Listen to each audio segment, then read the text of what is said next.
שלום, היום אנחנו נעסוק בסיום הפרק של ספר ברית שלום, פרק 6, שעוסק בדיני עריות, וכאן יש הנהגות ראויות. מלבד האיסורים המפורשים בתורה, שהם 6, כפי שדיברנו, אמו, אשת אביו, אישה נשואה, אחות, זכר ובעלי חיים, יש עוד רשימה ארוכה של איסורי עריות בספר ויקרא בפרק י"ח.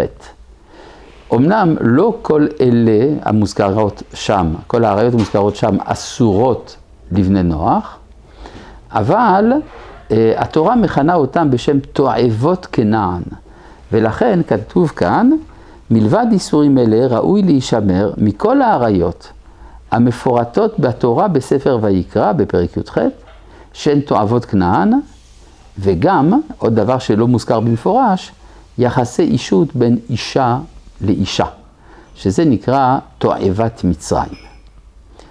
גם אנחנו רואים שיש ברשימת השבחים של אומות העולם, המוזכרת במסכת חולין שבתלמוד, דבר מאוד מעניין, שיבחו חכמים את האומות, שאף על פי שיש בהן שנכשלים באיסור זכר, נמנעו מלמסד זאת. כלומר, גם כשבחברה יש יחסים חד-מיניים, לא עושים מזה שום רישום רשמי, שלא כפי שמקובל לצערנו בחלק ממדינות המערב.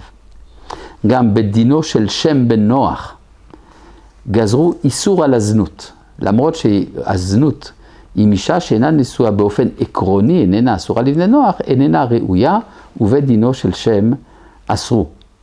כמו כן גם יש איסור אישות בין בני נוח לבין בני ישראל. כתוב כאן בקצרה, אסור לבן ישראל לקיים אישות עם בת נוח, וכן אסור לבת ישראל לקיים אישות עם בן נוח.